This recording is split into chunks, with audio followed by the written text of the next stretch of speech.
Zero आवरमध्ये आपलं स्वागत. मी प्रसन्न जोशी. नमस्कार. मोबाईलचं वेड आता आपल्या सगळ्यांमध्ये आलेलं आहे. आपल्या हातातून मोबाईल सुटत नाही. या क्षणी हा कार्यक्रम करत असतानाही माझ्या हातात मोबाईल आहे, कारण काही अपडेट्स किंवा आमचे कोणते गेस्ट आलेत नाही आले याची माहिती आम्हाला मिळत असते. घर असो की गाडी, रेल्वे असो की बस, आणि ऑफिस असो की अगदी महाराष्ट्राचं सर्वोच्च कायदे निर्मिती सभागृह अर्थात विधिमंडळ, हा मोबाईल माणसाच्या हातून काही सुटत नाही. बरं, मोबाईल काही कामासाठी वापरत असू, जसं मी वापरतो, तर समजण्यासारखं आहे. पण मोबाईलवर कुठले कुठले गेम खेळले जात असतील आणि तेही कामाच्या वेळेत, तर काय म्हणावं. आपले शेती मंत्री माणिकराव कोकाटेंकडून हेच चुकलं आणि ते टीकेच्या केंद्रस्थानी आले. थेट सभागृहातच साहेब रमीचा डाव मोबाईलवर टाकून बसले, असा आरोप त्यांच्यावर सध्या होतोय. त्यावर तो गेम नव्हता, ती ऑनलाईन रमीची जाहिरात होती आणि आपण ती स्काईप करत होतो, जे त्यांना म्हणायचं होतं स्किप करत होतो, अशी सारवासारवनंतर कोकाटे करतायत. विरोधक त्यांचा राजीनामा मागतायत, तर त्यांचे पक्षाध्यक्ष म्हणजेच राष्ट्रवादीचे अजितदादा यावर शांत आहेत. मात्र कोकाटेंमुळे कळत नकळत ऑनलाईन गेमिंगचं व्यसन आणि त्यामुळे लोकांचं होणारं नुकसान याची चर्चा सुरू झाली आहे. या गोष्टीचं एक वेगळं क्रेडिट का होईना आपण ते कोकाटेंना द्यावं लागेल, कारण महाराष्ट्रातल्या एका सुप्त राक्षसाची चर्चा होणं गरजेचं होतं. हे एका अर्थानं बरं आहे, कारण या ऑनलाईन गेमिंगच्या नादात राज्यातल्या अनेक कुटुंबांची वाताहत झाली. करते सवरते तरुण कंगाल झाले, अनेकांनी आत्महत्या केल्या, अनेक जण कर्जबाजारी झाले. यामुळे ऑनलाईन गेमिंगवर बंदी आणण्याची मागणी आता होते आणि हाच आहे आजच्या झिरो आवरचा मुद्दा, प्रश्न. आणि तो प्रश्न कोणता आहे पाहण्यासाठी जाऊयात माझा मीडिया सेंटरवर, जाऊयात आणि पाहूयात आजचा प्रश्न. आपला प्रश्न आहे, ऑनलाईन रमी आणि अन्य गेम्सवर बंदी आणावी आणि अशी बंदी आणावी असं आपल्याला वाटतं का? होय किंवा नाही हे पर्याय आहेत. एबीपी माझाच्या एक्स, फेसबुक, इंस्टाग्राम आणि यूट्यूब हँडल्सवर जाऊन तुम्ही या प्रश्नाला वोटिंग करू शकता, मत देऊ शकता, मत नोंदवू शकता. कार्यक्रमाच्या शेवटी आपण ते मत पाहणार आहोत. हा ऑनलाईन गेम आणि त्याचं प्रस्थ सहज वाढलेलं नाही. एकेकाळी असलेल्या ब्लू व्हेल हा गेम आला होता, आपल्याला कदाचित आठवत असेल. मुलं धोकादायक टास्क पूर्ण करायची, त्याच्यात काही जणांनी जीव गमावले. पोकेमॉन गो सारखा सुद्धा एक गेम आला होता, ज्यामध्ये मुलं थोर सगळे मोबाईलमध्ये काहीतरी स्कॅन करत जायचे आणि त्या स्कॅनमध्ये तो कुठला तरी एक प्राणी दिसला की तो त्यांना गुण मिळायचे. कुणी कुणी असं करत अख्खा देश पालथा घातला, अशाही कथा त्यावेळी होत्या. असा हा कुठलाही ट्रेंड नाही आहे. यामागे अनेक सामाजिक आर्थिक कारणं आणि संदर्भ आहेत. आणि ऑनलाईन गेमिंग, ऑनलाईन सट्टेबाजी, ऑनलाईन खेळांमध्ये खरेदी करावी लागणारी शस्त्र, त्यासाठी द्यावे लागणारे पैसे, हे एक वास्तव आहे. ग्राफिक्सद्वारे पाहूयात किती खोल आहेत या ऑनलाईन गेमिंगची पाळंमुळं. त्यासाठी जाऊयात माझा मीडिया सेंटरवर आणि पाहूयात ऑनलाईन गेमिंग खेळ नशिबाचा, सौदा सर्वस्वाचा. महाराष्ट्रात ऑनलाईन गेमिंग सट्ट्याच्या व्यसनानं नुकसानीच्या घटनांत मोठी वाढ होते. महाराष्ट्रात ऑनलाईन गेमिंग सट्ट्यावर नियंत्रण किंवा पूर्ण बंदीची मागणी सध्या होते. या आत्ताच्या विधिमंडळ अधिवेशनात सुद्धा ती झाली. देशात फक्त आंध्र प्रदेश, तेलंगणा, आसाम, नागालँड, अरुणाचल प्रदेश, मेघालय, सिक्कीम, ओडिशा म्हणजे जवळपास ईशान्य भारत आणि दक्षिणेमध्ये आंध्र प्रदेश, तेलंगणा एवढ्याच राज्यांमध्ये बंदी आहे. उर्वरित भारतात कुठेही बंदी नाही. शहरं, निमशहरं आणि ग्रामीण भागात तरुणाईचा इझी मनीसाठी ऑनलाईन गेमिंग लॉटरीचा अवलंब केला जातो.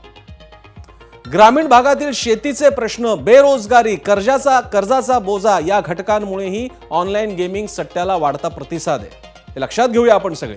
ऑनलाईन गेमिंगच्या या व्यसनात पैसा, जमीन, स्थावर मालमत्ता, सुख आणि शांतता गमावल्याच्या घटना आहेत. निराशेतून अनेकांनी आत्महत्या सुद्धा केलेल्या. स्वस्त डेटा आणि स्मार्टफोन आणि हाताळण्याची माहिती असल्यामुळे लवकर सवय लागते आणि माणूस या चक्रात अडकत जातो. कंपन्यांकडून ग्रामीण निमशहरी भागातील व्यक्तींना जिंकवून देऊन त्यांना आयकॉन बनवलं जातं आणि आपल्या गावातला त्या दुसऱ्या गावातला कोणीतरी जिंकला, त्याला पैसा मिळाला म्हणून सगळे मागे जातात. मोठे सिने तारे, तारका, खेळाडू यांच्याकडून अशा गेमची जाहिरातही केली जाते. पण मग असं असेल तर हा खेळ बंद का नाही केला जात, याच्यावर निर्बंध का नाही आणले जात? इतकं ते सोपं नाहीये. त्याच्या मागचं अर्थकारण समजून घ्यावं लागेल, कारण हे आता भारतातलं एक मोठं उद्योग क्षेत्र झालेलं आहे. पुढच्या काही काळात $1 बिलियन बाजारपेठ या ऑनलाईन गेमिंगची भारतामध्ये होणार आहे. ग्राफिक्सद्वारे पाहूयात या अर्थकारणाचे कांगोरे. पुन्हा एकदा जाऊयात मीडिया सेंटरला, पाहूयात अर्थकारण काय आहे या ऑनलाईन गेमिंगचं. ऑनलाईन गेमिंग सट्ट्यावर बंदी किंवा नियंत्रण आणणं सरकारसाठी काहीसं अडचणीचं आहे. अनेक प्लॅटफॉर्म परदेशातून चालवले जात असल्यानं थेट नियंत्रणाला मर्यादा आहेत. ऑनलाईन गेमिंग सट्ट्यामुळे हजारो कोटींचा वस्तू सेवा कर म्हणजे जीएसटी मिळण्याचा नवा मार्ग महाराष्ट्राला सापडलेला आहे. ऑनलाईन गेमिंग सट्ट्यामुळे हजारो कोटींचा वस्तू सेवा कर हा सध्या भारत सरकारला मिळतो. तो आकडा गेल्या वर्षीचा सुमारे 9,000 कोटीचा आहे. वाढते खर्च, खर्चिक योजना यामुळे आर्थिक स्रोतांची गरज आहे. राज्यानं नुकतीच दारूवरील कर वाढवणं हे त्याचंच निदर्शक आहे. महाराष्ट्रात काय चाललंय आपल्याला माहिती आहे. भारतातील ऑनलाईन गेमिंगची आर्थिक उलाढाल 2027 पर्यंत $8.6 बिलियन पर्यंत जाणार आहे. लक्षात घ्या केवढा मोठा आकडा आहे. या प्रचंड आर्थिक व्यापारात कररूपी पैसा मिळवण्यात भारतातल्या सगळ्या राज्यांना रस आहे. कोणाला? सगळ्यांना पैसा हवाय. एका अंदाजानुसार महाराष्ट्राला ऑनलाईन गेमिंग मधून गेल्या वर्षी सुमारे 2000 कोटींचा कर मिळाला होता. हा अंदाज आपल्याला ऑनलाईन बघायला मिळतो. देशात ऑनलाईन गेमिंगमध्ये उत्तर प्रदेश नंतर महाराष्ट्र आहे. अशा प्रकारे हा सगळा ऑनलाईनचा हा कंगोरा आहे आणि त्यामुळे तो सहज बंद करावा इतकं ते सोपं नाही. आता हाच ऑनलाईनचा विषय किती गंभीर होतोय समजून घेण्यासाठी आम्ही महाराष्ट्रातील काही जिल्ह्यांमध्ये सर्वसामान्य नागरिकांशी चर्चा केल्या. त्यातला एक जिल्हा होता अकोला. इथं ऑनलाईन गेमिंग विषयी काय चित्र आहे तुम्हीच पहा. मी स्वतः दंगली रमी खेळतो सर, पण जितल्या वेळा खेळलो मी तिथल्या वेळा कधी जिंकलो नाही. बरं, हो, त्याच्यानं म्हणजे ते खेळायला पाहिजे तर नाही. आतापर्यंत किती पैसे गेलेत मग याच्यात? सर तरी माझे 60-70 हजार रुपये तर गेला. बापरे. हो, तो माझा स्वतःचा एक एक्सपिरियन्स आहे की खेळायला पुरत नाही. त्यात कधी बी पैसे टाकले कधीच पैसे निघत नाही. मधात जेव्हा पैसे हरत होता तेव्हा अनेक प्रॉब्लेम आले असतील ना? हो सर, खूप प्रॉब्लेम आले, पण त्याच्या जोडून मी घेऊन ऑनलाईन पैसे आणि नाही झाले माझ्याकडून मी शेतूतून टाकून खेळत जाऊ सर. हां, सरकारनं साधारण हे गेम वगैरे सर बंद करायला पाहिजेत. त्याच्यामुळे शौक वाढू राहिले, लोक लहान मुलं व्यसनी दिन उरू राहिले, भानगडा उरू राहिले घरात. देशाचा कृषीमंत्री जर रमी खेळते विधानसभेत तर बेकामी मतदान देऊ राहिलं ना लोकांचं. देवेंद्र फडणवीस साहेबांना ही विनंती आहे आमची पुढे गावाच्या वतीने, गुर्दी गावाच्या वतीने, किंवा हे रमी गेम हे बाकी सर्व गमन करायला पाहिजे.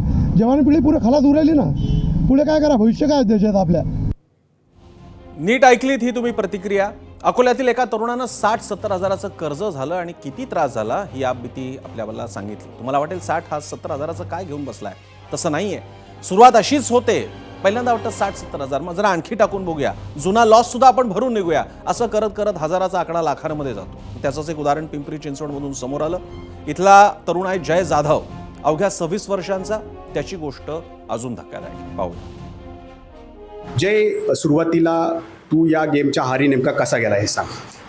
सर, मी सुरुवातीला माझा खरेदीचा विक्रीचा व्यवसाय असल्यामुळे मी इथं व्यवसायानिमित्त थकीत होतो. पण माझे करमाळा तालुक्यातीलच एक वाशिंबी नावाचं गाव आहे. त्या गावातील एक माझा वर्गमित्र आणि आम्ही एक जवळ चांगले मित्र असून त्यांनी मला एक दिवशी कॉल केला आणि सांगितलं की बाबा तुझा निवांत असतो, थोडा फ्री असतो, जरा बाबा अशी एका प्रकारची एक गेम आहे, ती गेम तू डाउनलोड कर. मग त्यामुळे मला लिंक पाठवली. मग लिंक पाठवली, मी ती मोबाईलमध्ये गेम डाउनलोड केली. डाउनलोड केल्यानंतर मी त्याच्यामध्ये छोटी अमाऊंट 5,000 रुपये आपले टाकले. 5,000 टाकल्यानंतर त्या अमाऊंटचे मला पुढं 50,000 रुपये झाले. 50,000 झाल्यानंतर ती अमाऊंट माझी परत त्यातच गेली नंतर ना. पण मला थोडं वाटायला लागलं अरे कुठंतरी पैसा आहे. मग मी ती अमाऊंट वाढत गेलो. मग ती अशी प्रचंड अमाऊंट परत मी टाकायची वाढत गेलो. मी परत लाखो रुपये त्यात टाकायला लागलो. मग माझे पैसे जवळपास माझ्या जवळचे जे काय पैसे होते ते पैसे मी संपवले. किती? जवळपास माझ्याजवळ 23 लाख रुपये होते. 23 लाख रुपये मी माझ्या जवळचे संपवले. काही दिवसांनी मला ते लोकांना इथले जे माझे होते स्थानिक जवळचे त्यांना ह्या गोष्टी माहीत झाल्या. मग हे गोष्टी इथं माहीत झाल्यानंतर मी पुन्हा सोडलं. तोपर्यंत किती कर्ज झालं? मला वाटतं तोपर्यंत मी एक 40-45 लाखाच्या पुढे गेलो असं. त्याच्यानंतर ना मग मी ते मला पुराण असं झालं की मी घरची माझी शेती होती गावाच्याकडे एक 1.5 एकर शेती. ती 1.5 एकर शेती बी मी एका सावकाराकडे घाण ठेवली. हो, त्याच्याकडून 10 लाख रुपये घेतले आणि त्याच्याकडे ती बी शेती मी घाण ठेवली. मग ती शेतीतले बी पैसे मी त्याच्यामध्ये उडवले. मीच नाही सर, आमच्या करमाळा तालुक्याच्या जवळचे कुर्डवाडी म्हणून गाव आहे, तर त्या गावामध्ये 700-800 लोक ह्याच्यामध्ये फसलेले. असेच? हो, अशीच सेम अशी कंडिशन आहे. एक जणांनी तर 6 एकर शेती स्वतःची विकलेली. शेती 6 एकर विकलेली. असंच त्याचे दुधाचे पैसे आलेले पगारे सुद्धा घरच्या परस्पर ह्याच्यामध्येच घालवले. परत हा खूप प्रचंड त्रास होत गेला. आणि ह्याच्यामध्ये मी जवळपास त्या लेवलला म्हणजे शेतीतले ह्यातले पैसे सगळी मोजून माझे अमाऊंट जवळपास 84 लाख रुपये पैसे ह्यात माझे गुंतले होते. पण त्याच्यानंतर ना मला काय असे जवळच्या 2-3 लोकांनी थोडं सावरलं, जरा थोडं मला मार्गदर्शन केले व्यवस्थित. त्या मार्गदर्शनामुळे मी परत पिंपरी चिंचवडमध्ये आलो. परत मी जवळच्या लोकांना, सहकाऱ्यांना सांगितलं बाबा तुमचे पैसे आज न उद्या भेटून जातील, तर मला यातनं बाहेर पडायचं आहे, मी तुम्हाला पेमेंट माघार देऊ. मला त्यांनी सरळ मनाने सहकार्य केलं. आजही मला कुणी कुठल्याही प्रकारचा त्रास दिलेला नाही, काय नाही. सगळ्या प्रकारे मी परत सेटअप झालो. इतकं प्रचंड कर्ज, जमीन विकलेली, तरीसुद्धा पिंपरीच्या जय जाधवचं नशीब चांगलं, त्याला मित्रमंडळींनी साथ दिली. पण प्रत्येकाला अशी साथ मिळेल असं नाही आहे. आणि साथ मिळाली नाही की काय होतं याचं उदाहरण आहे धाराशिवमध्ये.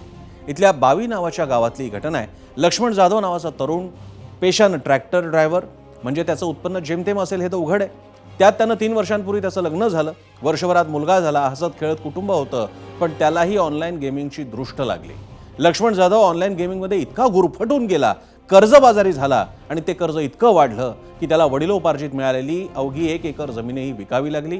इतकंच नाही, त्यानं कर्जबाजारीपणामुळे आधी पत्नी, 2 वर्षांच्या मुलाला विष देऊन संपवलं आणि नंतर स्वतः गळफास घेत आत्महत्या केली. घटना आहे 15 जूनची. त्याचे पडसाद थेट विधिमंडळाच्या पावसाळी अधिवेशनात उमटले. धाराशिवचे आमदार कैलास पाटील यांनी 18 जूनला लक्षवेधी दरम्यान याच घटनेचा उल्लेख करत ऑनलाईन गेमिंगवर ठोस भूमिका घेण्याची मागणी केली. इतकंच नाही, माढ्याचे शरद पवारांच्या राष्ट्रवादीचे आमदार अभिजित पाटील आणि भाजप आमदार सुधीर मुनगंटीवार यांनीही मुख्यमंत्र्यांसमोर ऑनलाईन गेमिंगवरून प्रश्न उपस्थित केले. अध्यक्ष महोदय, माझ्या धाराशिव तालुक्यातील बावी या गावातील लक्ष्मण मारुती जाधव या तरुणाने ऑनलाईन गेमच्या व्यसनाच्या आहारी गेल्यामुळं, मुख्यमंत्री महोदय आपण आहे तिथं, त्याने स्वतःची शेती विकली, घर विकलं आणि तरी त्याचं देणं फिटत नव्हतं म्हणून त्याने स्वतःच्या 2 वर्षाच्या मुलाची विष पाजून हत्या केली, पत्नीची हत्या केली. त्याची पत्नी गरोदर होती आणि नंतर स्वतः आत्महत्या केली. अध्यक्ष महोदय, आपण महाराष्ट्रात हा फक्त आमच्या धाराशिवमध्ये असेल किंवा महाराष्ट्रात प्रत्येक ठिकाणी ऑनलाईन गेमच्या आहारी जाऊन तरुण खूप आहारी गेलेले आहेत आणि आत्महत्या करतायत. शेती विकावी लागते त्यांच्या पालकांना. माझी मुख्यमंत्री महोदयांना विनंती आहे की माझ्या मतदारसंघात बारलोणीचा एक तरुण होता, 3 एकर जमीन विकली आणि माढा तालुक्यातला लवळचा बालाजी खरे 78 लाख रुपये हरला आणि त्या ठिकाणी आत्महत्येचा प्रयत्न. माझी फक्त या निमित्तानं मुख्यमंत्री महोदयांना एवढीच विनंती आहे की ह्याच्याचे जाहिराती होत आहेत, ज्याच्यासाठी हिरोईन आपले बॉलिवूडचे जे महाराष्ट्रात मोठे होतात, मुंबईत, आणि ते जाहिरात करतात आणि म्हणून ही लोक अडकत आहेत. तर ह्या जाहिरातीवर तर तात्काळ आपण बंदी करू शकतो. प्रत्येक गोष्ट केंद्रावर विसंबून राहण्याची आवश्यकता नाही आहे. आपण या संदर्भात तेलंगणा, आंध्र, ओरिसा, आसाम, कारण बर्बादी एवढ्या वेगाने होत आहे अध्यक्ष महाराज, एकदा ही गाडी सुटून गेली तर नवीन पिढीला ड्रग्ज आणि ऑनलाईन गेम्समधून वाचवणं कठीण होईल. आणि या सगळ्या मागण्यांवर मुख्यमंत्री देवेंद्र फडणवीसांनी समाधानकारक उत्तर दिलं. त्यांनी महाराष्ट्रातील सगळ्या सेलिब्रिटींना आवाहन केलेलं आहे. आपण पाहूयात काय म्हणतात मुख्यमंत्री फडणवीस. कैलास पाटील यांनी जो मुद्दा या ठिकाणी मांडलेला आहे त्याच्याबद्दल शासनाचे दुमत नाही. ऑनलाईन गेम्समुळे अलीकडच्या काळामध्ये आपल्या नवीन पिढीवर, युवा पिढीवर किंवा अगदी मध्यमवर्गीय लोकही त्याच्या आहारी चाललेले आहेत आणि मोठ्या प्रमाणात त्यातनं पैसे हारतात आणि मग पुढे काही लोक क्राईम करतात, काही आत्महत्येचे प्रकार देखील झालेले आहेत आणि म्हणून याच्यावर कुठेतरी नियमन करणं हे अत्यंत गरजेचं आहे. आणि ज्यावेळेस याच्या संपूर्ण लिगॅलिटीची आम्ही चौकशी केली आणि याच्यावर आपल्याला कायदा तयार करता येईल का हे देखील पडताळून पाहिलं, त्यावेळी असं लक्षात आलं की हा कायदा केंद्र सरकारच्या डोमेनमध्येच त्या ठिकाणी तयार होतो. सगळ्या हे जे काही सेलिब्रिटीज आहेत, काही प्लेयर्स आहेत, काही हिरो हिरोईन्स आहेत, या सगळ्यांना या सभागृहाच्या माध्यमातून अपील करतो की त्यांनी या संदर्भातल्या ज्या काही जाहिराती आता करू नये. राज्याला जर याच्यावर बंदी टाकून इफेक्टिव्ह बंदी चालवता येत असेल तर मी आजच जाहीर करतो की आमची ती करायची मानसिकता आहे, ते केलंच पाहिजे. याबद्दल काही कोणाचं दुमत नाही आहे. पण त्याच्यामध्ये आत्तापर्यंत जी काही कायदेशीर तरतूद आम्ही पाहिली, त्या कायदेशीर तरतुदीत राज्याने हे करून चालणार नाही, हे केंद्राला करावं लागेल. म्हणून केंद्राला विनंती केली आहे. विधिमंडळामध्ये गेल्या काही काळातल्या अनेक अयोग्य म्हणता येतील अशा घटना आणि त्याच्या बाहेर घडलेल्या घटना पाहता या अतिशय गंभीर विषयावरती या माननीय आमदारांनी आणि माननीय मुख्यमंत्र्यांनी घेतलेली भूमिका खरंच समाधानकारक आहे. कारण हा एक असा राक्षस आहे की ज्याच्याबद्दल खरंच बॉक्सिंग केली पाहिजे, ज्याला खरंच संपवला पाहिजे, कारण त्याच्यामुळे धुळदाण होते अनेक संसारांची. आणि यानंतर आपण जाणार आहोत मीडिया सेंटरला लोकांच्या प्रतिक्रिया पाहायला. मात्र त्यापूर्वी फक्त एक आठवण, थोड्याच वेळात आपल्यासोबत या विषयावर बोलण्यासाठी आहेत बच्चू कडू, ज्यांनी तर थेट सचिन तेंडुलकरलाच आव्हान दिलं की त्यांनी असल्या गोष्टींची जाहिरात करू नये. त्यामुळे बच्चू कडू प्रहार संघटनेचे आपल्यासोबत आहेत आणि पाशा पटेल स्वतः ग्रामीण महाराष्ट्रातलं एक नेतृत्व आहेत, भाजपचे नेते आहेत, ग्रामीण महाराष्ट्र त्यांना कळतो. त्यामुळे एक प्रकारे सत्ताधाऱ्यांची याबद्दलची भूमिका जाणून घेण्यासाठी दोन्ही मान्यवर आहेत आणि थोड्याच वेळात आपल्यासोबत असतील सोनल सोनवणी, मानसोपचार तज्ज्ञ. त्यांच्याकडे जाण्यापूर्वी आपण जाऊयात मीडिया सेंटरला जाणून घेण्यासाठी प्रतिक्रिया लोकांनी या गेमिंगच्या बाबतीत काय म्हटलेलं आहे. काही निवडक प्रतिक्रिया पाहूया.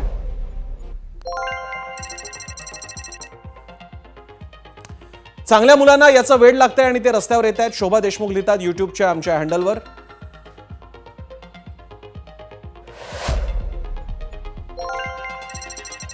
तर आप्पासाहेब जाधव लिहितात आपल्या देशाच्या क्रिकेट टीमच्या शर्टवर तरुणांचं आयुष्य उद्ध्वस्त व्हायला कारणीभूत असलेल्या कंपनीची जाहिरात असते, असं आप्पासाहेब जाधवने अतिशय महत्त्वाची कमेंट आहे. युट्यूबवर आलेली आणखी प्रतिक्रिया विठ्ठल चव्हाण लिहितात बंदी घातल्यावर विधानसभेत मंत्री काय करतील, त्यांना करमणार नाही ना, अशी एक उपहासात्मक कमेंट केलेली आहे. तर राजेश आचार्य लिहितात होय नक्कीच बंदी घाला, माझे 13,000 रुपये गेलेत, असं या व्यक्तीने लिहिलेलं आहे. तर पूनम जगदाळे ड्रीम 11 बद्दल मुख्यमंत्र्यांचं काय मत आहे, असा थेट सवाल केलाय पूनम जगदाळे यांनी. अक्षय काळे लिहितात काही गोष्टींमध्ये सरकारनं टॅक्स वगैरे गोष्टींचा विचार करण्यापेक्षा चांगला आणि वाईट असा विचार करण्याची गरज आहे, अक्षय काळे लिहितात. आणि यानंतर आपण जाऊयात गेस्ट सेंटरला. आपल्यासोबत आहेत बच्चू कडू आणि पाशा पटेल, भाजपचे नेते पाशा पटेल आणि प्रहारचे अध्यक्ष बच्चू कडू. मी पहिल्यांदा पाशा पटेलांकडे जाईन आणि त्यानंतर बच्चू कडूंकडे सुद्धा जाणार आहे. पाशा पटेलजी, ग्रामीण महाराष्ट्रात काय चालू याची आपल्याला माझ्यापेक्षा जास्त जाणीव आहे. असं असताना काय काय बाजूला घडते ते आपल्याला होत असताना जर का आंध्र, तेलंगणा, ओडिशा, ईशान्येतली राज्य थेट बंदी आणू शकतात, तर महाराष्ट्राला कशापासून आपण अडतोय बंदी आणण्याच्या बाबतीत?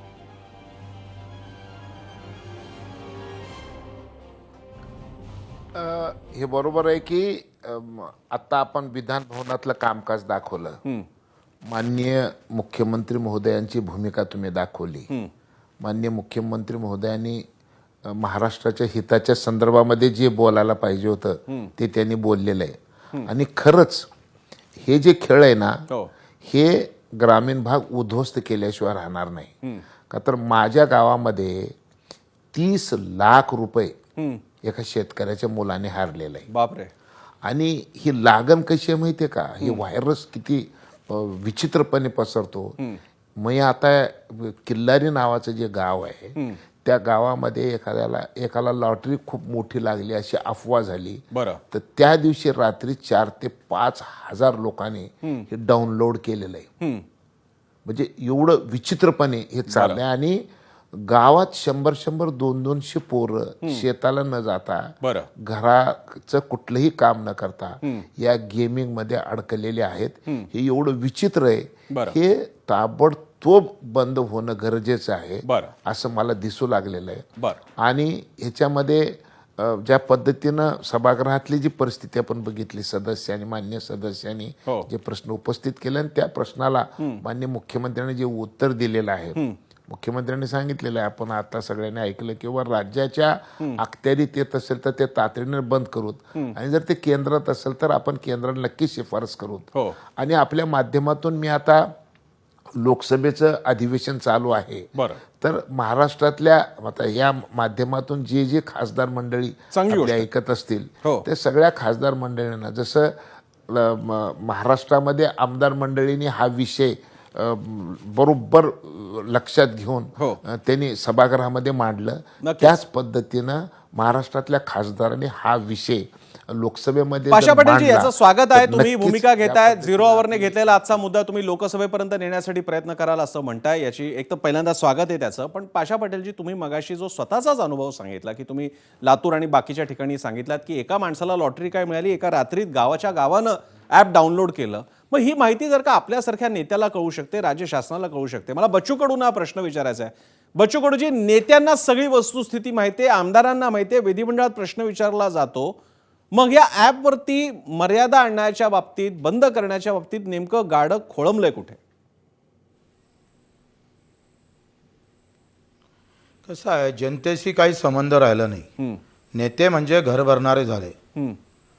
त्या अधिकारी IAS ऑफिसरचा अधिकारी असेल एखादा किंवा आमदार खासदार मंत्र्याच्या काही दुर्घटना झाल्या तर लगेच काही गोष्टी होतं.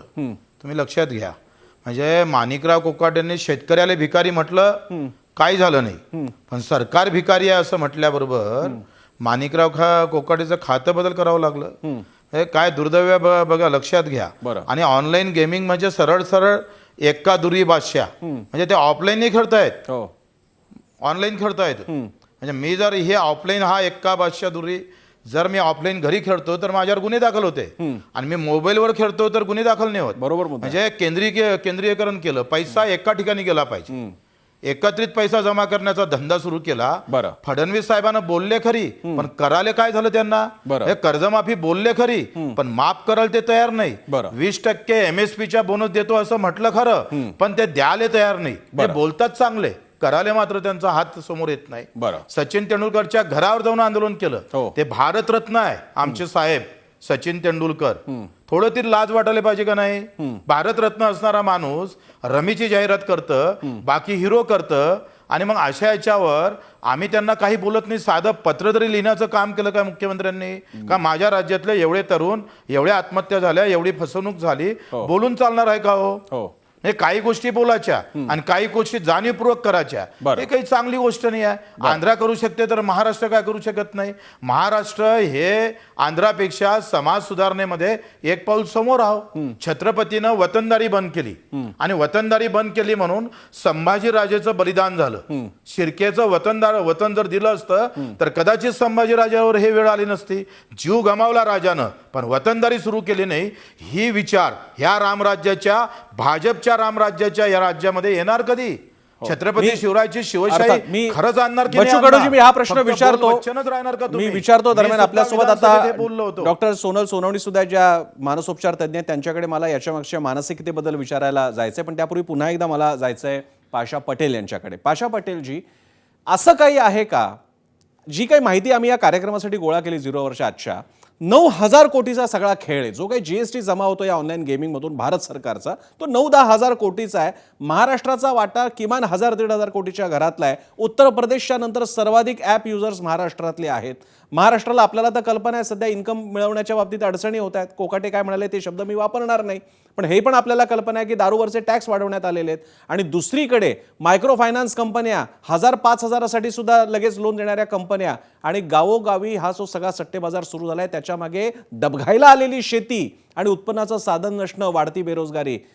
केवळ गेमिंगचा मुद्दा नाहीये पाशा पटेलजी, या सगळ्या मुद्द्यांचा तुम्ही विचार करणार आहात का?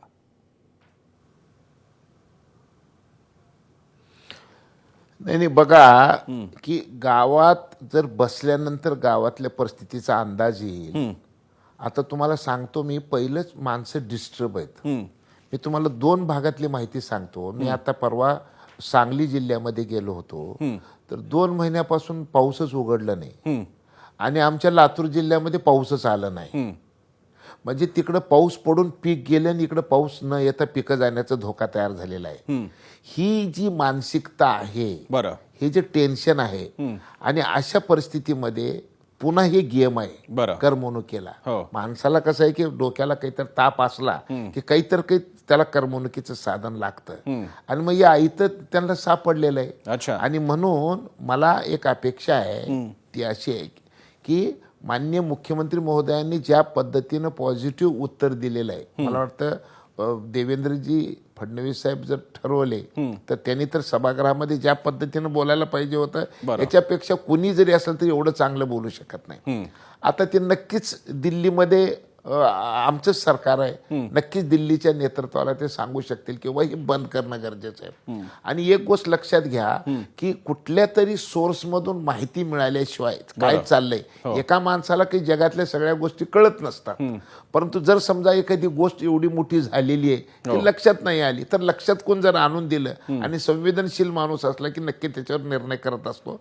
मला असं वाटतं की देवेंद्रजींनी ज्या पद्धतीने हा विषय मांडलेला आहे, त्या पद्धतीनं नक्कीच ते केंद्र सरकारमध्ये असणाऱ्या आमच्या सगळ्या शीर्ष नेतृत्वानं सांगतील, आणि हा विषय बंद होईल असं मला वाटतं. मला बच्चू कडूंकडे जाण्यापूर्वी मी जातोय डॉक्टर सोनल सोनवणी यांच्याकडे. आपलं बी अभिनंदन. हो, मी डॉक्टर सोनल सोनावणे यांच्याकडे जातो. डॉक्टर सोनल, यातला एक मुद्दा लक्षात यासाठी येते, आम्ही मगाशी काही केस स्टडी दाखवत होतो, ज्या माणसाचे काही लाख रुपये गेलेले आहेत ती व्यक्ती पुन्हा पुन्हा लाखो रुपये घालते का तर आपल्याला आधीचा तोटा वसूल होईल.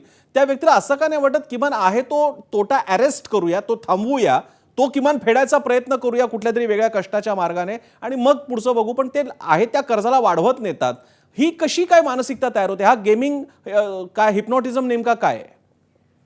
तर खूप इंटरेस्टिंग केस आहे, कारण की सट्टा किंवा कुठल्याही प्रकारचं जे गॅम्बलिंग म्हणतो आपण, त्याच्यामध्ये एक बेसिक प्रिन्सिपल वापरला जातो, नियर मिस एक्सपिरियन्स. बरं.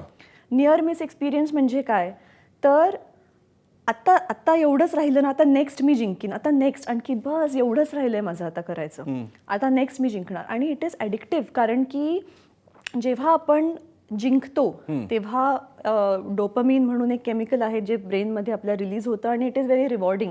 त्याचा खूप आनंद मिळतो आणि त्याच्यामुळे आपल्याला तेवढ्या वेळापुरता एक नशा चढतो, बरोबर. आणि जेव्हा जस्ट जिंकतो, म्हणजे जिंकायला येणारच असतो आणि आपण जिंकत नाही, बरं, तर हा जो डोपामिनचा लेवल आहे तो सडनली ड्रॉप होतो. म्हणून मग आपल्याला इच्छा होते की नाही, आता मला हा लेवल वाढवायचा आहे, बरोबर. हे खूप सूक्ष्म मनामध्ये, सबकॉन्शियस माइंडमध्ये ह्या सगळ्या गोष्टी घडत असतात आणि खरोखर मेंदूवरती ह्याचा परिणाम होतो. ॲडिक्शनमध्ये तुम्ही कुठलेही ॲडिक्शन बघा, दारू, सिगरेट, कुठलेही सबस्टन्सेस, बरं, जोपर्यंत तो नशा त्या लेवलचा वाटत नाही तोपर्यंत ती व्यक्ती करत जाते till the time you feel that तुम्ही तो रिलीज फील करतात, एक्सपिरियन्स. पण इकडे सोनल एकच प्रश्न, कारण मला बच्चू कडूंकडे पण जायचं आहे. तुमच्या मनातलं ते डोपामाइन किंवा ब्रेनमधलं डोपामाइनसाठी तुम्ही काहीतरी ऍक्टिव्हिटी करणं एक भाग आहे, पण फिजिकल मनी, ते सुद्धा लाखो रुपये टाकणं. तुम्हाला माहिती की आता शेत जमीन आपण विकली, अरे आपण आता दागिने गहाण ठेवले, आता आपण घरच विकलं. हे फिजिकल प्रत्यक्ष आयुष्यातल्या घटना घडत असताना माणूस, म्हणजे डोपामाइन ते एका सेकंदाचा भाग नाही ना. एकदा हरल्यानंतर तो काहीतरी बाहेर पडत असेल घराच्या, मग तो जमीन विकण्यासाठी जात असेल, तो सावकाराकडे जात असेल, तो बँकेतून पैसे काढत असेल. या सगळ्या प्रोसेसमध्ये कुठेतरी तो शांत होऊन त्याला असं का नाही वाटत की अरे आपण आता हे थांबवावं? तो पूल काय आहे नेमका? नाही, अगदी बरोबर. पण ह्याच्यापेक्षा महत्त्वाचा मुद्दा हा आहे की जे लोक, ज्यांना वाटतं की मी त्या मिलियन मधला एक असणार, त्या लाखांमधला मी एक असणार जो जिंकणार, कारण की ह्याची ऍडव्हर्टाईज करणारी जी लोक आहेत ते ह्याच लोकांचा प्रचार करतात, बरोबर.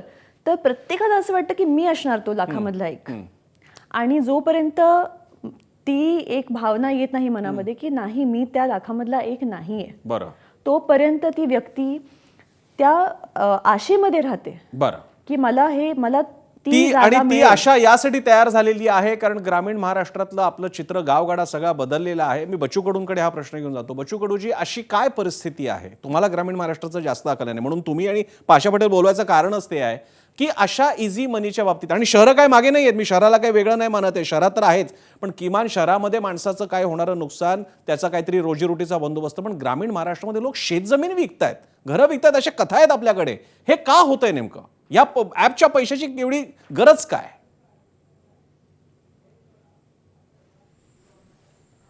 काय झालं, इमानदारीनं काही भेटत नाही.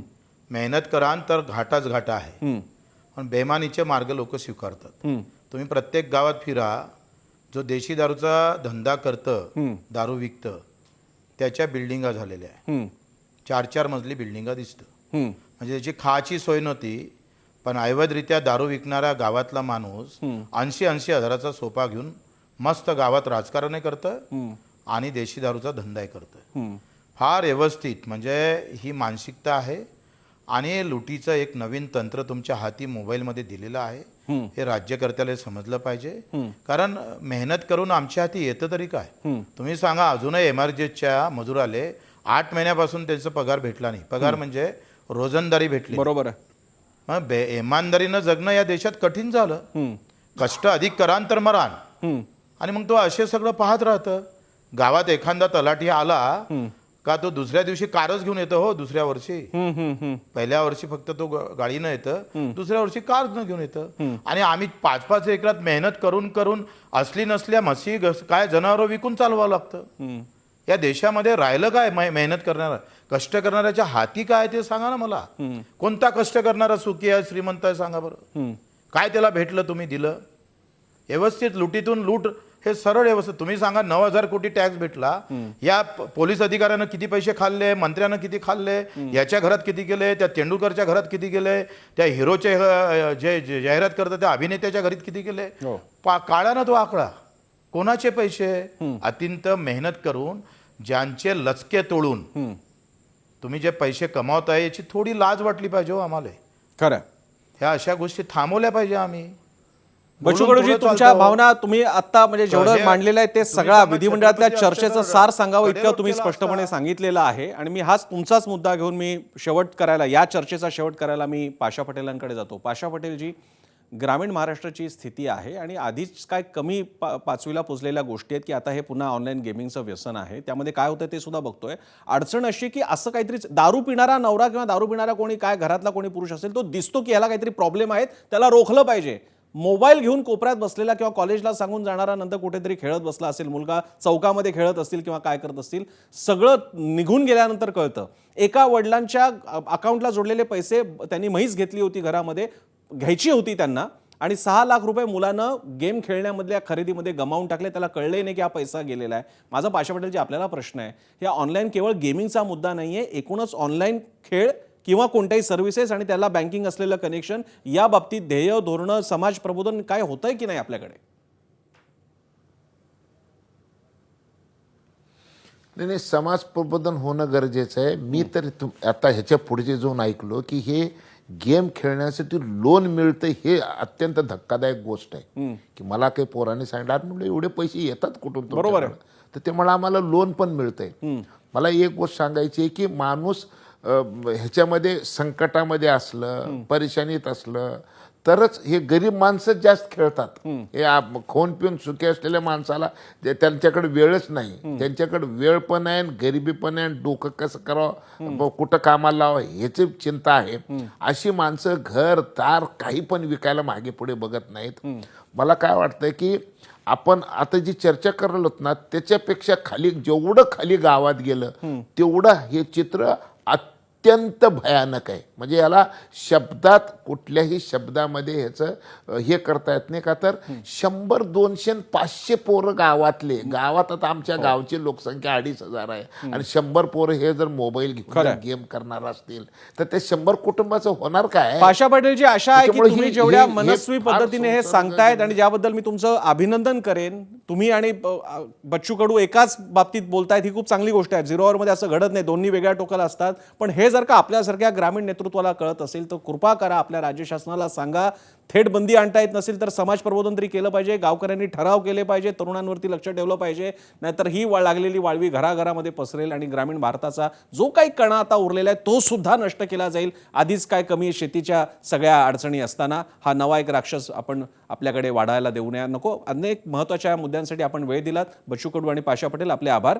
आपण इकडे या चर्चेपुरता थांबतोय कारण पुढचा विषय आहे आजचा आणखी एक गाजलेला, ज्याची खूप चर्चा दिवसभर सुरू आहे. आणि 0 वर्षी या भागातली चर्चा आहे बॉलिवूडमधली आशिक बनाया आपने फेम तनुश्री दत्ताच्या नव्या आरोपांवर. तनुश्री दत्तानं पुन्हा एकदा नाना पाटेकरांवर आरोप केलेत. इंस्टाग्रामवर भावनिक व्हिडिओ शेअर करत हे तिने आरोप केलेत. गेल्या 4-5 वर्षांपासून तिचा घरात छळ होतोय असा आरोप तिने केलाय. नाना पाटेकर आणि बॉलिवूडमधील माफिया गँग या छळामागे असल्याचा आरोप तनुश्री दत्तानं केलाय. सुशांत सिंग राजपूतला जो त्रास सहन करावा लागला तोच आपल्यालाही सहन करावा लागला असा आरोप तिने करते. उज्जैन, गुवाहाटी, मुंबईत वारंवार पाठलाग झाल्याचंही तनुश्री म्हणते.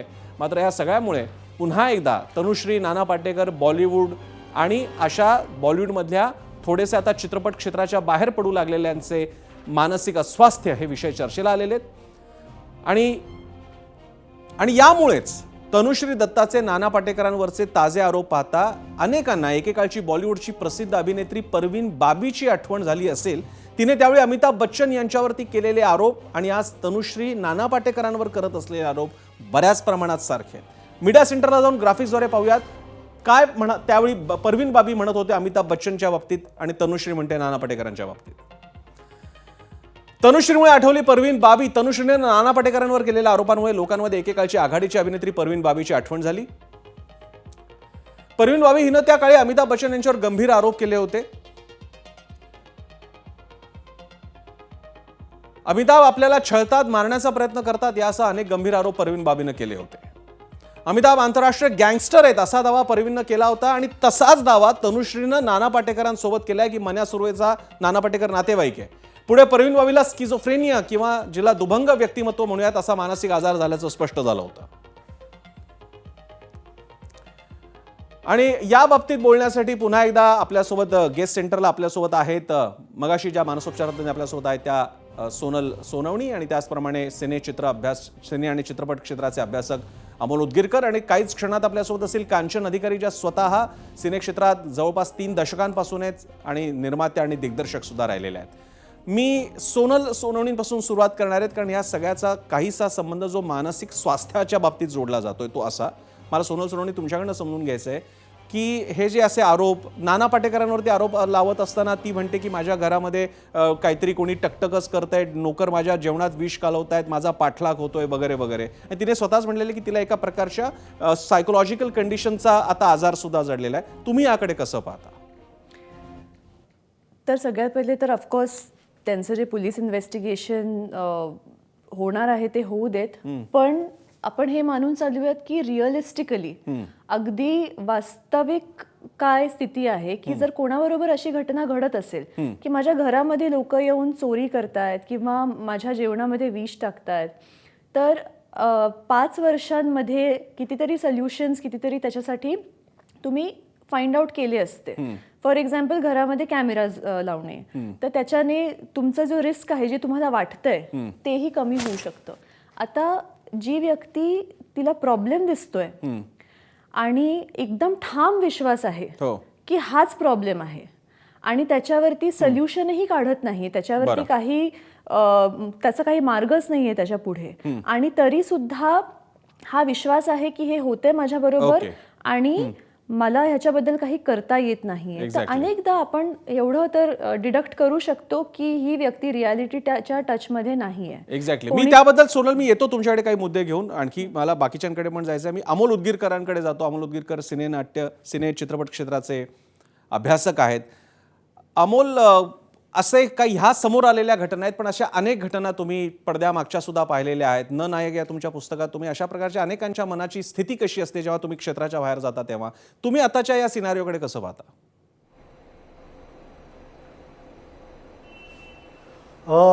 मला ही आजची केस बघताना ना मला ब्रिटनी स्पियर्सची केस लगेच क्लिक होते. ब्रिटनी स्पियर्सनं सेम अशाच एपिसोडमधून गेलेली आहे. बरं. ती एक पॉप आयकॉन, एक दिवा होती आणि तिची पण अशीच मानसिक घसरण सुरू झाली आणि सोशल मीडियावरचे तिचे व्हिडिओज बघणं हे एक प्रकारे टॉर्चर पण गेलं चाहत्यांसाठी. त्या अर्थातच ब्रिटनी स्पियर्स प्रकरणाला अनेक पैलू आहेत. ब्रिटनी स्पियर्सला तिच्या घरच्यांनीच फसवलं असं तिचं म्हणणं होतं. या सगळ्या केसेसमध्ये ना, म्हणजे सुशांत सिंग केस असेल, हिची केस असेल किंवा ब्रिटनी स्पियर्सची केस असेल, या केसमध्ये एक साम्य म्हणजे ना ह्यांचे त्यांच्या परिवाराशी अत्यंत संबंध असे दुरावलेले होते. तर हे दुरावलेले संबंध कदाचित त्यांच्या एकटेपणाला कारणीभूत ठरतात, त्यांच्या एकाकीपणाला कारणीभूत ठरतात. त्यांना सपोर्ट सिस्टम राहत नाही शेअरिंग करण्यासाठी काही कोणासोबत, मग त्यांना सोशल मीडियावर हे सगळं व्हेंट करावं लागतं. तर या सगळ्या केसमध्ये समान दुवा तुम्हाला असं दिसतो की यांना परिवार नाहीये की मित्र परिवार नाहीये जवळचा, की ज्याच्याशी त्यांना काही शेअरिंग करता येईल. बरं. आणि त्यात तिसरा मुद्दा महत्वाचा मला असा अजून एक मांडावा असं वाटतो की ही बॉलिवूड मनोरंजन क्षेत्राची वर्णव्यवस्था जी आहे ना, त्यात खालच्या स्तरात ना अनेक असिस्टंट डायरेक्टर्स आहेत, स्ट्रगलर ऍक्टर्स आहेत, ऍक्ट्रेस आहेत, तंत्रज्ञ आहेत. त्यातले अनेक लोक पण अशा मानसिक अस्थिरतेमधून जात आहेत कारण क्षेत्र इतकं असुरक्षित आहे. उद्या काय होईल तुम्हाला माहित नसतं किंवा पुढच्या महिन्यात काय होईल तुम्हाला माहित नसतं. तर या निमित्ताने या सगळ्या खालच्या स्तरातल्या लोकांचा पण एकदा त्यांच्याबद्दल पण एकदा बोललं जायला पाहिजे. एक्झॅक्टली. त्यांना पण सहानुभूती दाखवली जायला पाहिजे असं मला फार प्रामाणिकपणे. फार इंटरेस्टिंग मुद्दा, आणि मला ब्रिटनी स्पियर बरोबर केलेली तुलना डोक्यात आला नव्हता हा मुद्दा, पण अमोलने योग्य ती आठवण करून दिली इथे. मी जातो कांचन अधिकारींकडे. कांचन, तुम्ही परवीन बाबीच्या काळापासून आता थेट आपण तनुश्री दत्तापर्यंतच्या या दोन्ही घटना पाहतोय. हे बॉलिवूडमध्ये केवळ समोर आल्यामुळे आहेत का अशा अनेक प्रकरणं आहेत, आणि या सगळ्या सीनकडे तुम्ही कसं पाहताय? मी स्टंट म्हणण्याची मी घाई करणार नाही आणि त्याचवेळी काही मानसिक स्थिती असाही दावा करणार नाही, पण मग नेमकं आहे काय हे? मला असं वाटतं की आजकाल सोशल मीडिया हा इतका पॉवरफुल झालेला आहे की it has even surpass the television media. म्हणजे हे ऍडव्हर्टायझिंग मीडियाचे आकडे सांगतात. So whatever revenues we use to get for the channels, तो रेव्हेन्यू हा आजकाल सगळा युट्यूब म्हणा किंवा सोशल मीडियाकडे जास्त वळवलेला जात आहे. दुसरा मुद्दा असा आहे की आजकाल तुम्ही बघता तेव्हा सोशल मीडियावरती, इंस्टाग्रामवरती अर्धनग्न अवस्थेतले फोटो सर्रासपणे टाकतात मुली, आणि ते देखील ऑन द रोड. असं नाही की कुठल्या एका फोटोग्राफी ह्याच्या स्टुडिओमध्ये जाऊन ते तसे करतायत वगैरे. आणि मग लगेचच त्यांना OTT प्लॅटफॉर्म वरती घेतलं जातं, त्यांना ट्रेटर्स शो मध्ये घेतलं जातं, त्यांना बरेचसे अशा गोष्टी मिळतात. See most of this girls या सगळ्या ज्या आहेत ना, ह्या बाहेरून आलेल्या आहेत, ते इकडे रेंटल वरती एक छोटस एक घर घेतात. Whole of their day passes into. पण कांचनजी, तनुश्री तर या फेज मधून गेलेली आहे. म्हणजे तनुश्री आता वयाच्या आणि अनुभवाच्या, तुम्ही म्हणताय त्या एंट्री लेवलच्या पोस्ट. Okay, that's what I am saying की आत्ताला तिला या अशा तऱ्हेच्या पब्लिसिटीची खूप गरज असेल. Who knows about that. जर हे खरं असेल, तसंच दुसरी बाजू पण आहे ना की हे खोटं पण असू शकेल. अटेन्शन सिकिंग हा खूप मोठा मुद्दा आहे आजकालच्या ह्याच्यामध्ये. सो अटेन्शन सिकिंग साठी लोक, मी तेच सांगू इच्छिते की अटेन्शन सिकिंग साठी आजकाल लोक न्यूडिटी पासून ते कुठल्याही स्तराला जाऊ शकतात. हू नोज की तिने आता हे केलं. तसंच ह्यांनी सांगितलं त्याप्रमाणे गेली 5 वर्ष जर तिच्यावरती हे होत असेल, तर 5 वर्ष तिच्या, जसं दुसऱ्यांनी पण सांगितलं त्याप्रमाणे, तिच्या घरातलं कोणी नव्हतं का? CCTV का लावला गेला नाही?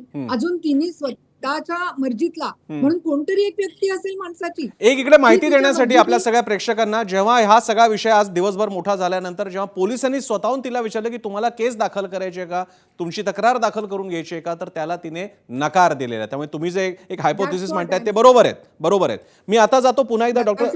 एक्झॅक्टली. सोशल मीडिया एवढा पॉवरफुल आहे की तुम्हाला इन्स्टंट न्यू पब्लिसिटी मिळते.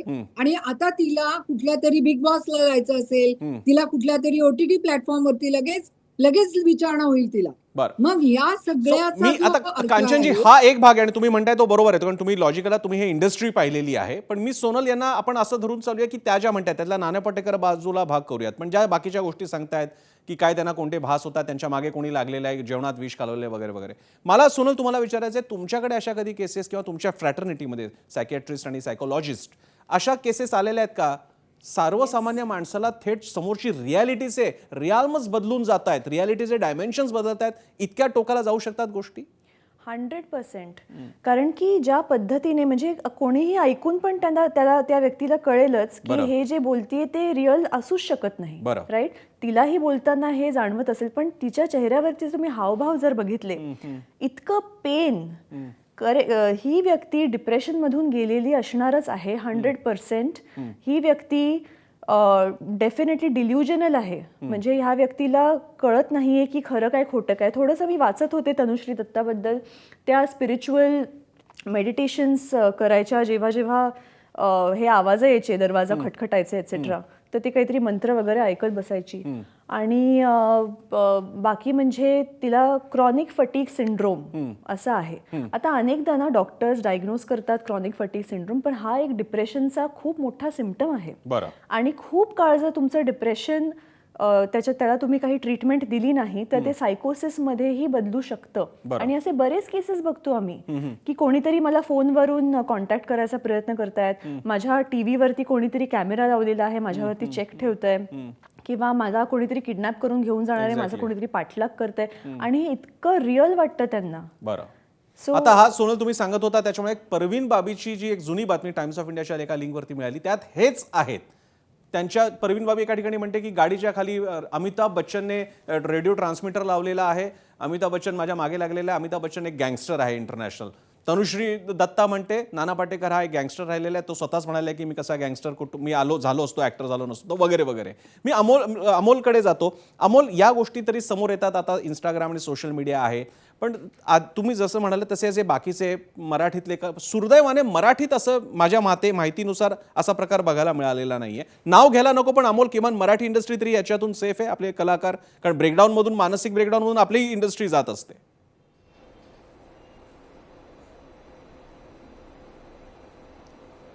नक्कीच जात असते. पण दुर्दैवानं ना आपल्याकडे एक जो टॅबू जो आहे मेंटल हेल्थचा, की चार चौघात कबुली देत नाहीत लोक की आपल्याला असं काही प्रॉब्लेम आहे तो. म्हणजे मला एक अभिनेत्याचं उदाहरण मला चांगलं माहिती आहे, प्रख्यात अभिनेता मराठीमधला. बरं.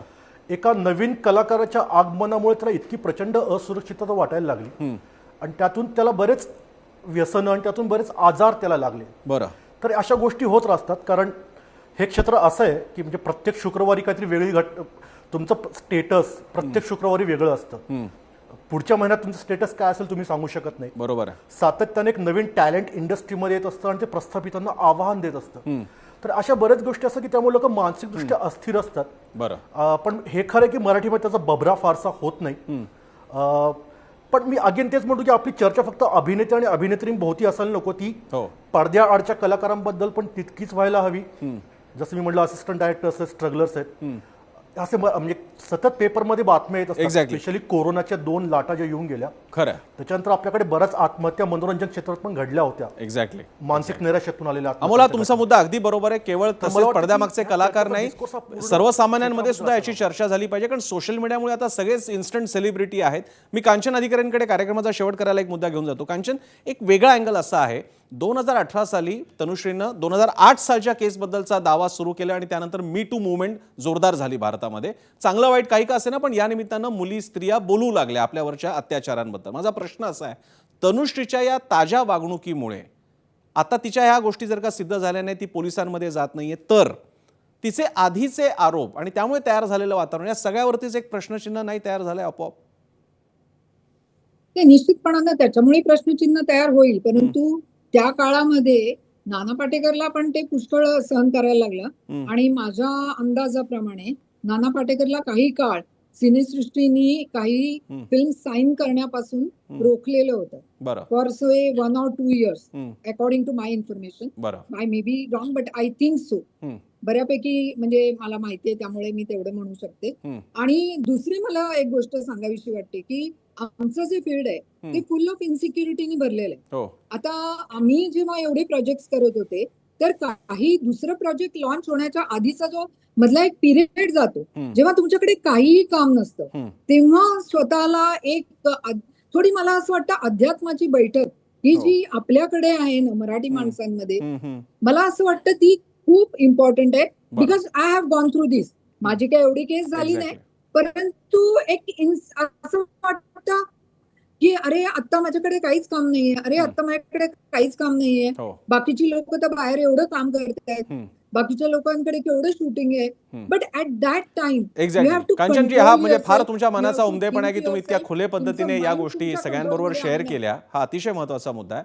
मी कार्यक्रमाचा शेवट करायला जातोय डॉक्टर सोनल सोनवणींकडे.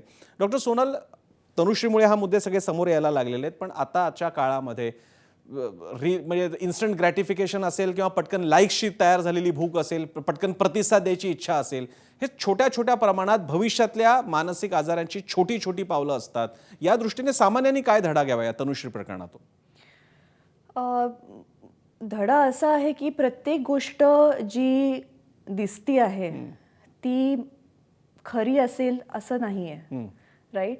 तर प्रत्येक जे तुम्ही बघताय सोशल मीडियावरती ते with a pinch of salt घ्या, आणि जे तुम्ही दाखवतायत सोशल मीडियावरती ते सुद्धा प्रमाणात, की त्याचं तुम्हाला आणखी एक नशा नको तयार व्हायला, राईट? सो तेवढं थोडंसं स्वतःवरती नियंत्रण ठेवणे अतिशय महत्त्वाचं आहे, कारण की पुढे जाऊन मग हा नशा आणि मग त्याच्यामुळे पब्लिसिटी आणि त्याच्यामुळे प्रचार, स्वतःचा प्रचार आणि त्याच्या तो प्रचार न झाल्याची नैराश्य, ते सगळं सहन करणं खूप आणि एक गोष्ट जी कदाचित सगळेच मान्य करतील की अशा वेळी मुळामध्ये त्या व्यक्तीला हे सुचत नसेल तर किमान समोर बाजूच्यानी तरी जवळच्यानी तरी त्या व्यक्तीला योग्य ते उपचार मिळवून देणं गरजेचं आहे. अन्यथा आता गोष्टी व्यक्तिगत राहतात आणि त्याचा सामाजिक बबरा झाला की विषयाचा फारच कंगोरा बदलतो, दिशा बदलते. या अतिशय संवेदनशील मात्र महत्त्वाच्या विषयाच्या बाबतीत आपण सगळ्यांनी वेळ दिला.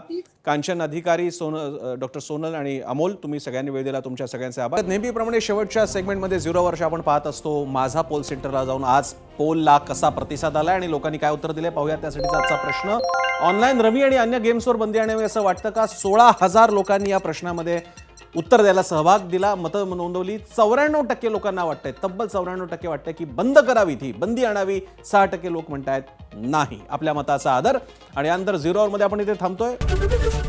एबीपी माझा, उघडा डोळे बघा नीट.